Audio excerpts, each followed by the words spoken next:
राष्ट्रिय परिचय पत्रमा नागरिकका वैयक्तिक र जैविक विवरण रुजु गर्न निजी कम्पनीलाई दिने गरी तत्कालीन गृहमन्त्री रवि लामिछानेबाट जारी कार्यविधि सरकारद्वारा खारेज, अख्तियारले पनि अनुसन्धान गर्दै। बारा क्षेत्र नम्बर 2 को उपनिर्वाचनमा दलका उम्मेद्वार घर दैलोमा व्यस्त, जसपा अध्यक्ष यादवको राजनीतिक भविष्यको बागडोर मानिएको उपनिर्वाचन थप रोचक बन्दै। शैक्षिक सत्र सुरु हुनु अगावै पाठ्य पुस्तक पाउँदा विद्यार्थी दङ्ग, 70 जिल्लामा पाठ्य पुस्तक पुगिसकेको जनक शिक्षा सामग्री केन्द्रको दावी। भारत र चीनमा रुसी इन्धनको खपतमा वृद्धि, युरोपेली मुलुकबाट प्राप्त हुने इन्धन महँगो भएको भनाई। र एसीसी प्रिमियर कप क्रिकेटमा नेपालको विजयी सुरुवात, मलेसिया 6 विकेटले पराजित। नमस्कार, कान्तिपुर डायरीका साथ म साथी पूजनी र म अनिल। समाचार अब विस्तारमा। स्वास्थ्यमा सुधार नभएपछि राष्ट्रपति रामचन्द्र पौडेललाई थप उपचारका लागि एयर एम्बुलेन्सबाट आज भारत लाने तयारी भएको छ। परिवारकै आग्रहमा पौडेललाई नयाँ दिल्ली स्थित all India institute of medical sciences एम्समा लैजान सरकारले तयारी गरेको हो। राष्ट्रपति पौडेल त्रिवी शिक्षण अस्पतालमा उपचाररत हुनुहुन्छ। छातीमा संक्रमण देखिएर उहाँ गत साता 3 दिन अस्पताल बसेर फर्किनु भएको थियो। हिजो असहज भएपछि उहाँलाई पुनः अस्पताल भर्ना गरिएको हो। एक मन्त्रीका अनुसार परिवारको चाहना अनुसार भारत लैजान सरकारले सहजीकरण गरिरहेको छ। राष्ट्रपतिको थप उपचारका लागि शिक्षण अस्पताल र एम्सका चिकित्सक बीच परामर्श भइरहेको छ। एयर एम्बुलेन्स व्यवस्था हुनासाथ आज कुन समयमा लैजाने भन्ने तय हुन्छ, ती मन्त्रीले थपे। राष्ट्रपति पौडेलसँग नेपाली चिकित्सक टोली र परिवारका सदस्य पनि जाने तयारी छ। छातीमा संक्रमण देखिएपछि उपचार निगरानीमा रहनुभएका राष्ट्रपति पौडेल सोमबार नियमित फलोअपमा अस्पताल जानुभएको थियो।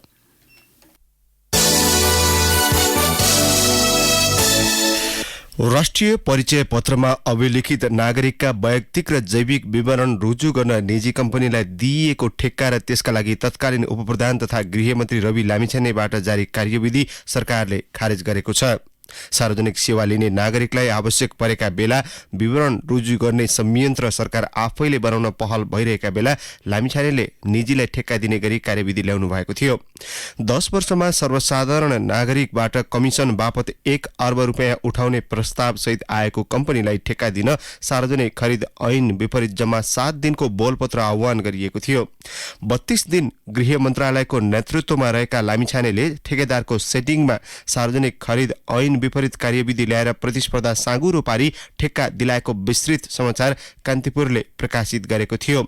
लगत्तै गृह मन्त्रालयले यो समग्र प्रक्रियाबारे अध्ययन गरी कार्यविधि र ठेक्का खारेज गर्न मन्त्री परिषदमा प्रस्ताव गरेको थियो। उपप्रधान तथा गृहमन्त्री नारायण काजी श्रेष्ठको प्रस्तावमा हिजो मन्त्री परिषदले सो निर्णय गरेको हो। प्रचलित कानूनको बर्खिलाफ भएको ठेक्का खारेज भागी भएकाले सोही अनुसार गरिएको उपप्रधान तथा गृहमन्त्री श्रेष्ठले बताउनुभयो। कार्यविधि जारी गर्दा अर्थ मन्त्रालय र कानून मन्त्रालयबाट सहमति लिनुपर्नेमा त्यसो पनि गरेको नदेखिएको उहाँको भनाइ छ। राष्ट्रिय परिचय पत्रमा अभिलेखित नागरिकका वैयक्तिक र जैविक विवरण निजी कम्पनीबाट अरूलाई दिने विषय पनि संवेदनशील रहेको सरकारको भनाइ छ। सार्वजनिक सेवा दिने सरकारी कार्यालयले सरकार मातहतमै रहेको राष्ट्रिय परिचय पत्र तथा पञ्जीकरण विभागमा भएका विवरण हेर्दा बीचमा निजी कम्पनी रहने विषयमा पनि यो सरकार संवेदनशील बनेको मन्त्री श्रेष्ठको भनाइ छ। प्रचलित कानून विपरीत यस्तो निर्णय कसरी भयो, वैयक्तिक गोपनीयता र राष्ट्रिय सुरक्षाको सुनिश्चितताका बारेमा आवश्यक विश्लेषण नगरी यस्तो काम कसरी भयो, यसमा संलग्न को छन्, उनीहरूलाई कस्तो कारबाही गर्नुपर्छ भनेर प्रतिवेदन बनाउन प्रधानमन्त्री कार्यालयका सचिवको नेतृत्वमा 3 सदस्यीय छानबिन समिति पनि गठन गरिएको छ। अन्तर्राष्ट्रिय बोलपत्र आह्वान गर्दा न्यूनतम 45 दिन र राष्ट्रिय बोलपत्रमा न्यूनतम 30 दिनको म्याद दिनुपर्ने भनी सार्वजनिक खरिद ऐनमा स्पष्ट लेखिए पनि लामिछानेले जम्मा 7 दिनको म्याद दिने भनेर कार्यविधि ल्याउनु भएको थियो। यसैबीच सार्वजनिक खरिद ऐन मिचेर कार्यविधि जारी गरेको र ठेक्का लगाउने क्रममा पनि बदनियत देखिएकाले यो विषयमा अख्तियारले फाइल खडा गरी छानबिन सुरु गरेको छ।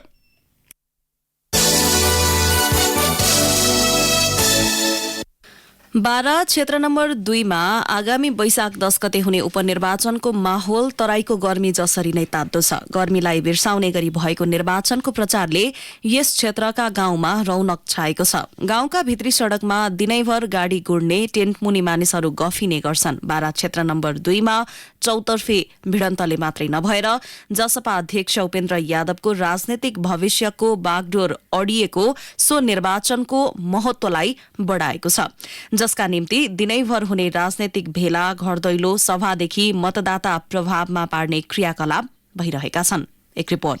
बारा क्षेत्र नम्बर 2 को उपनिर्वाचनमा जनता समाजवादी पार्टीका अध्यक्ष उपेन्द्र यादव, एमालेका नेता पुरुषोत्तम पौडेल, पूर्व सांसद शिवचन्द्र कुशवाहा जनमत पार्टीबाट र राष्ट्रिय स्वतन्त्र पार्टीका रमेश खरेल बीच 4 पक्षीय भिडन्त देखिन्छ।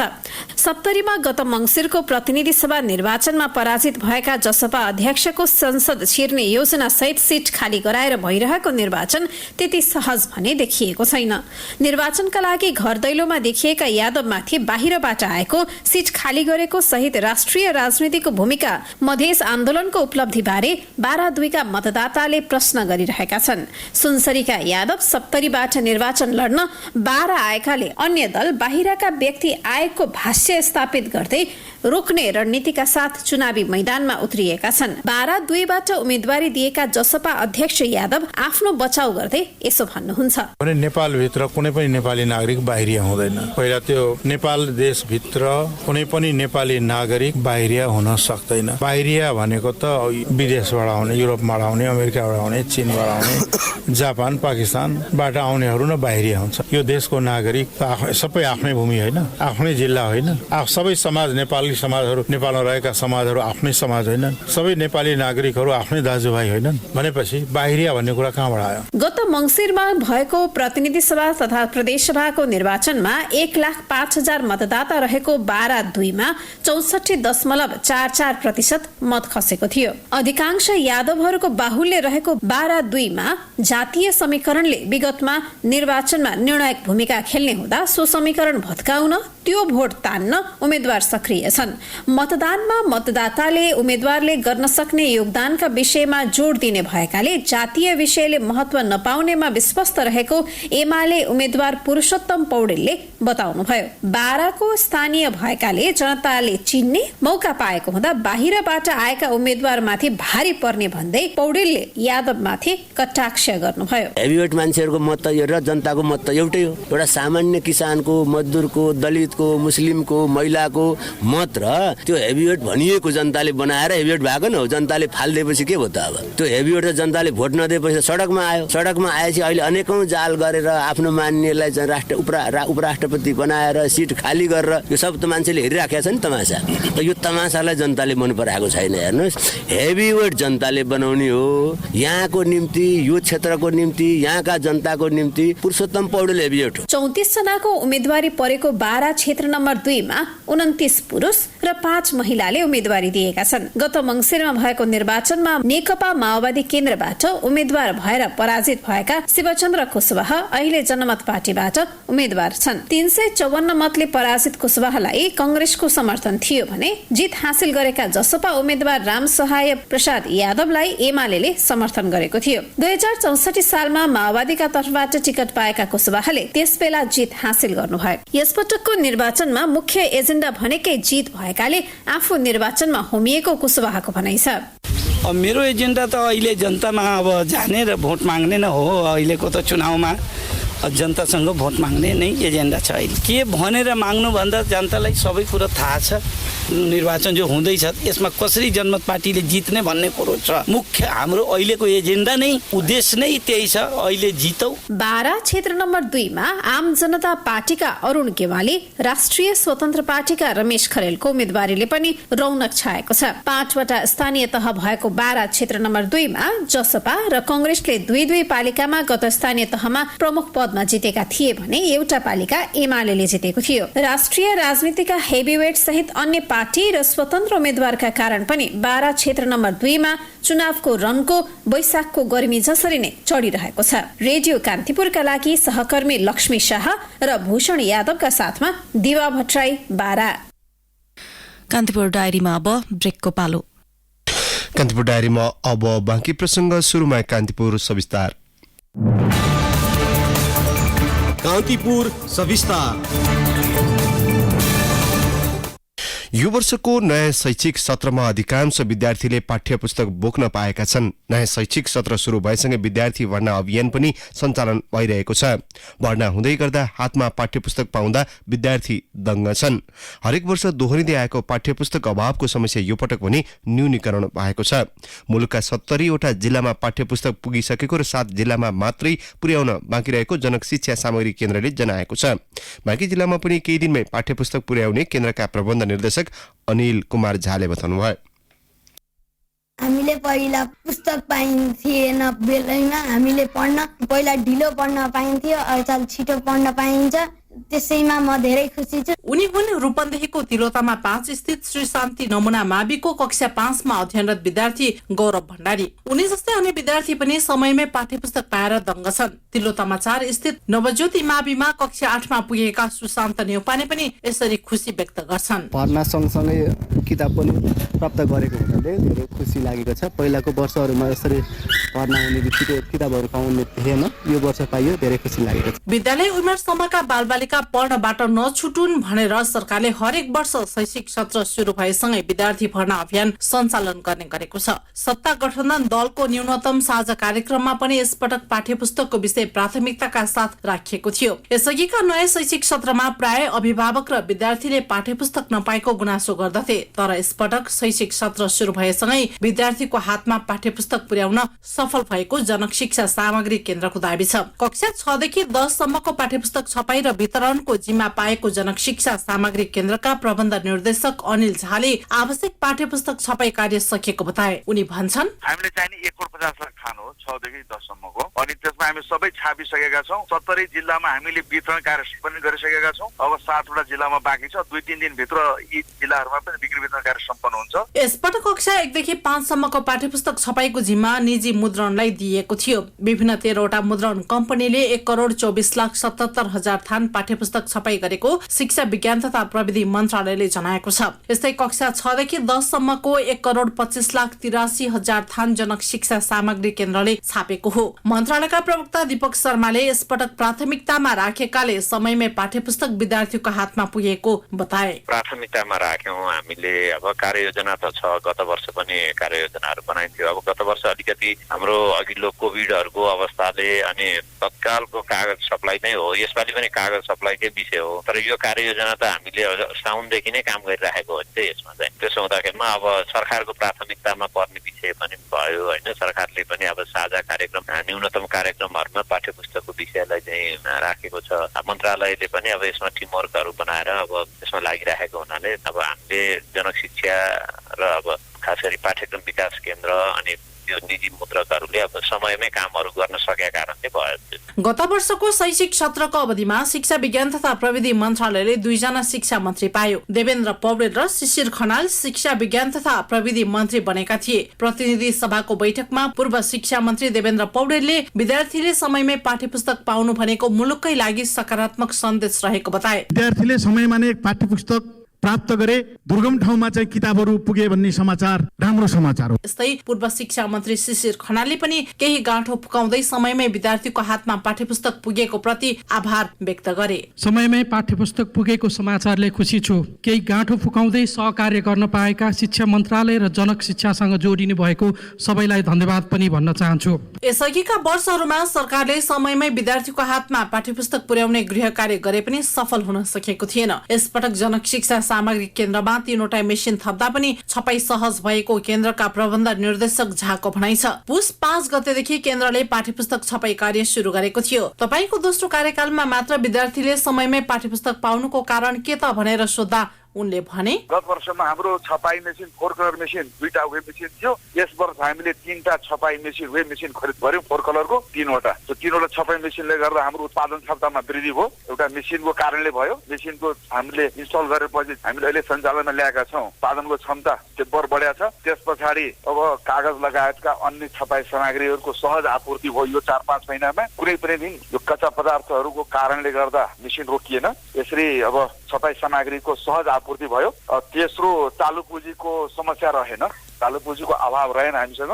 चौथो, हाम्रो जनशक्ति, हाम्रो पर्मानेन्ट कर्मचारी साथीहरूबाट 24 घण्टा प्रेस सञ्चालन भयो र थप सहयोगको लागि हामी केही कराजादारी साथीहरू पनि हायर गरेर हामीले जनशक्ति व्यवस्थापन गर्यौं र पाठ पुस्तकको अलावा अन्य छपाईका कार्यहरू पनि थिए। त्यसले गर्दा वर्कलोड धेरै थियो, तर फर्स्ट प्रायोरिटीमा हामी पाठ पुस्तक राखेको हुनाले पाठ पुस्तक पनि र अन्य छपाई कार्यहरू पनि हामी गर्नु परेको हुनाले केही साथी कराजादारीमा पनि राखेर हामीले सबै कार्यहरू समयमै सम्पन्न गरिरहेका छौं। कक्षा 6 देखि 10 सम्मको पाठ्यपुस्तक छपाई र वितरणको जिम्मा पाएको जनक शिक्षा सामग्री केन्द्रले विभिन्न 9वटा वितरण केन्द्रबाट पाठ्यपुस्तक वितरण गर्दै आएको छ। केन्द्रका प्रबन्ध निर्देशक झा सम्भवतः यो नै पहिलो पटक पाठ्यपुस्तक विद्यार्थीको हातमा पुगेको हुन सक्ने बताउँछन्। त्यसो त राज्यले यसपटक झैं हरेक शैक्षिक सत्रमा पाठ्यपुस्तक पुर्याउन सक्नुपर्ने हो। यसपटक सबै पक्षको बल, समन्वय र सहकार्यले विद्यार्थीले समयमै पाठ्यपुस्तक पाएका हुन्। अन्य क्षेत्रमा पनि यसरी नै आवश्यकता पहिचान गरी प्राथमिकतामा राख्दै काम गरे मुलुकमा देखिएका व्यथितिको अन्त्य हुनेमा कुनै शंका छैन। रेडियो कान्तिपुरका लागि पार्वता चौधरी। कान्तिपुर सविस्तार।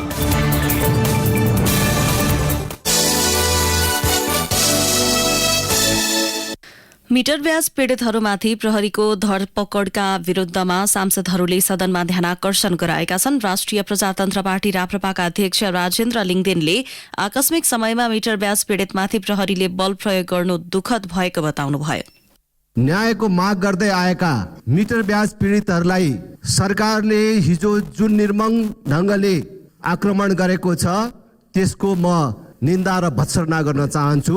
यति बेला तिनीमुखा मानिसहरूमाथि आक्रमण भएको छ, जुन बेला यस्तो सरकार छ जसले समाजमा गरिबहरूको अथवा सर्वहारा वर्गको अधिनायकत्व स्थापना हुनेछ, स्थापना गर्नेछौँ भन्ने सपना बाँडेको थियो। त्यो सपना बाँड्ने पार्टी र उसको नेतृत्वमा अहिले चाहिँ सरकार छ। तर यति नै बेला यो गरिब र निमुखाहरूमाथि यस प्रकारको बर्बर आक्रमण किन भइराखेको छ? नेपाल मजदुर किसान पार्टीका सांसद प्रेम सुवालले मिटर ब्याज पीडित र लघुवित्त पीडितमाथि गरिएको दमनबारे सरकार गम्भीर हुनुपर्ने माग गर्नुभयो। उहाँले पीडितलाई थप पीडा दिनुको कारणबारे सरकारसँग जवाफ माग गर्नुभयो। उहाँले भन्नुभयो, काठमाडौँ रत्न पार्कमा भेला भएका मिटर ब्याज पीडित जनता र इनरोवामा भेला भएका लघुवित्त ऋण पीडित जनतामाथि लाठी प्रहार र दमन गरेको संविधानमा उल्लेख वाक स्वतन्त्रता र शान्तिपूर्ण भेला हुने हकको हनन हो। जनताको शान्तिपूर्ण भेलामा भएको लाठी प्रहारबारे प्रधानमन्त्री र गृहमन्त्रीलाई संसदमा स्पष्ट गर्न लगाउनु आवश्यक छ। मिटर ब्याज पीडित र लघुवित्त ऋण पीडित जनताको माग पूरा गर्नु जरुरी छ। यसैबीच मिटर ब्याज तथा ठगी विरुद्ध किसान मजदुर संघर्ष समितिले आफूहरूको शान्तिपूर्ण प्रदर्शनमा प्रहरीले अमानवीय, क्रूर र आयातित ढंगले दमन गरेको भन्दै आपत्ति जनाएको छ। समितिका अध्यक्ष अवधेश कुशवाहाले शान्ति बाटिका हुँदै सिंहदरबार अगाडि भद्रकालीसम्म शान्तिपूर्ण जुलुस जाने तयारी भइरहँदा प्रहरीले दमन गरेको भन्दै घटनाले थप पीडित बनाएको विज्ञप्तिमा उल्लेख छ।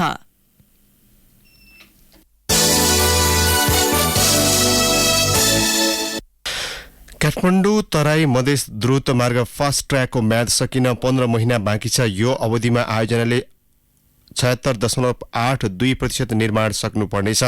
तर 11वटा प्याकेज मध्ये 7वटाको मात्रै ठेक्का व्यवस्थापन भएकाले तोकिएको समयमा काम सक्न आयोजना सामु चुनौती देखिएको छ। 4वटा प्याकेजको ठेक्का हुन सकेको छैन। 2074 जेठबाट नेपाली सेनाले यसको निर्माण व्यवस्थापनको जिम्मा लिएको थियो। खोकना खण्डमा मुआवजा विवाद टुङ्गिएपछि मात्रै यसको ठेक्का हुने सैनिक प्रवक्ता एवं सहायक रथी कृष्णप्रसाद भण्डारीले बताउनुभयो। यसैबीच प्रधानमन्त्री पुष्पकमल दाहाल सहितको टोलीले प्रगति न्यून रहेको फास्ट ट्र्याकको स्थलगत निरीक्षणमा पुगेको छ। मंगलबार नै बसेको मन्त्री परिषद बैठकले द्रुत मार्गको कोकना क्षेत्रमा रहेका समस्या समाधान गर्न रक्षा मन्त्री पूर्णबहादुर खड्काको संयोजकत्वमा समिति बनाउने निर्णय समेत गरेको छ। प्रधानमन्त्री दाहालले फास्ट ट्र्याकको निर्माणलाई तीव्रता दिन आवश्यक सम्पूर्ण नीतिगत व्यवस्था गरिने उल्लेख गर्नुभयो।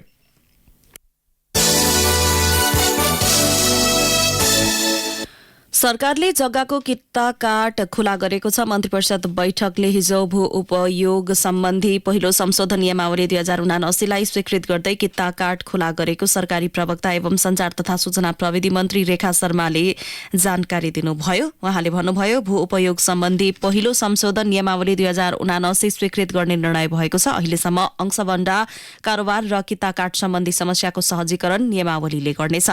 किता काट र घर जग्गा कारोबार सम्बन्धी भू उपयोग नियमावली 2079 का अप्ठ्यारा प्रावधान हटाइएको भौतिक पूर्वाधार तथा यातायात मन्त्री प्रकाश ज्वालाले पनि प्रस्ट्याउनुभयो। गत जेठ 23 मा नियमावली जारी हुँदा मंसिर 23 सम्म कृषि एवं गैर कृषि क्षेत्र छुट्याइसक्नुपर्ने र त्यसपछि 10वटै भागमा वर्गीकरण गर्नुपर्ने नियमावलीमा उल्लेख थियो। मंसिर 23 पछि पालिकाहरूले 10वटै भागमा वर्गीकरण गर्नुपर्ने व्यवस्था थियो। कान्तिपुर डायरीमा पुनः ब्रेकको पालो। कान्तिपुर डायरीमा अब आर्थिक प्रसंग। सरकारी कानून बिनै निजी क्षेत्रले भारतसँग विद्युत व्यापारको सम्झौता गरेको छ। नेपाल भारतका निजी व्यापार कम्पनीले हिजो 200 मेगावाट विद्युत व्यापार सम्झौता गरेका छन्।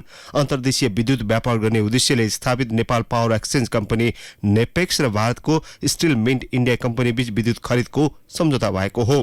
काठमाडौँमा हिजो सुरु ऊर्जा सम्मेलनमा प्रधानमन्त्री पुष्पकमल दाहालको उपस्थितिमा नेपाल पावर एक्सचेन्ज कम्पनीका तर्फबाट स्वतन्त्र ऊर्जा उत्पादकहरूको संस्था नेपाल इप्यानका अध्यक्ष कृष्ण प्रसाद आचार्य र स्टिल मेनका तर्फबाट महाप्रबन्धक क्षितिज पाण्डेले हस्ताक्षर गर्नुभयो। अब अन्तर्राष्ट्रिय प्रसंग। भारत र चीनमा रुसी इन्धन सबैभन्दा धेरै खपत भएको छ। पश्चिमा राष्ट्रबाट खरिद गरिएको इन्धनको तुलनामा सस्तो भएका कारण समेत भारत र चीनले इन्धन खपत बढाउने गरेको अन्तर्राष्ट्रिय समाचार संस्था रोइटर्सले जनाएको छ, जसका कारण युक्रेनमा हस्तक्षेपका लागि रुसलाई सहज रूपमा आर्थिक लाभ भइरहेको जनाइएको छ। रुसले युक्रेनमा हमला गरेसँगै अमेरिका सहित युरोपियन राष्ट्रले दबाव स्वरूप इन्धन लगायतका वस्तु आयातमा प्रतिबन्ध लगाएको थियो। रुसबाट निर्यात भएको इन्धन मध्ये भारतले मात्र 70% र चीनले 20% खपत गरेका छन्। रुसको तुलनामा इन्धन महँगो भए पनि पश्चिमा मुलुक भने तत्काल मूल्य घटाउने तयारीमा नरहेको G7 राष्ट्रको स्रोतलाई उल्लेख गर्दै रोइटर्सले जनाएको छ। कान्तिपुर डायरीमा अब खेल प्रसंग। कुशल मल्ल र भीम सार्कीले अर्धशतकीय इनिङ्स खेलेपछि नेपालले एसीसी प्रिमियर कपमा मलेसियामाथि 6 विकेटको शानदार जित दर्ता गरेको छ।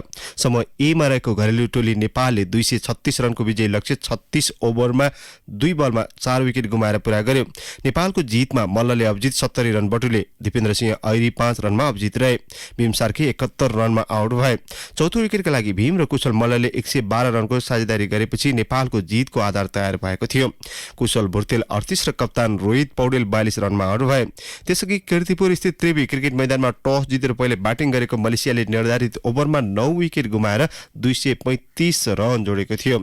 यस्तै मोलपानी क्रिकेट मैदानमा समूह बी अन्तर्गतको खेलमा बाबर हायतको शानदार शतकमा हङकङले सिंगापुरलाई 8 विकेटले पराजित गरेको छ।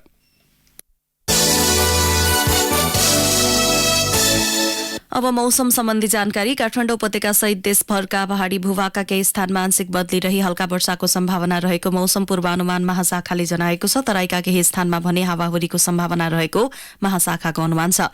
केही बेर अघि 17 डिग्री सेल्सियस मापन गरिएको काठमाडौँ उपत्यकाको अधिकतम तापक्रम आज 33 डिग्री सेल्सियस पुग्नेछ। सूर्योदय बिहान 5:36 मा भयो भने सूर्यास्त भरै साँझ 6:31 हुनेछ।